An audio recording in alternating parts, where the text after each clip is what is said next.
In this video, I'm going to be showing you how you can get the freeze frame filter on TikTok. Okay, so once you're on TikTok, you can go ahead and tap on the plus icon in the middle of the screen at the bottom. That's going to take you to the TikTok camera, and there you can see at the bottom left hand side it says effects. Go ahead and tap on effects, and then you can see in the second row, the second option from the left hand side is the freeze frame filter. So I can go ahead and tap on that. Then I can go and tap on the screen, and then to use the filter, you can go ahead and tap on the screen.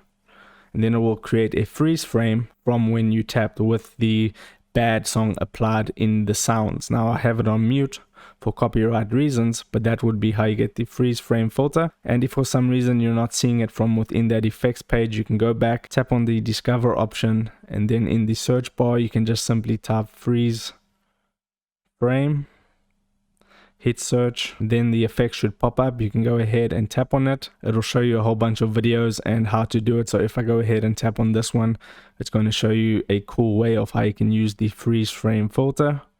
And just like that, he created a video, which is pretty cool. And you can use the effect from any one of those videos, or you can go back, add it to your favorites, or try it by hitting the camera icon at the bottom and then tap on the screen and create a freeze frame. So that is how you get the freeze frame filter on TikTok. If this video helped you out, make sure to hit the like button and subscribe for more. Take care.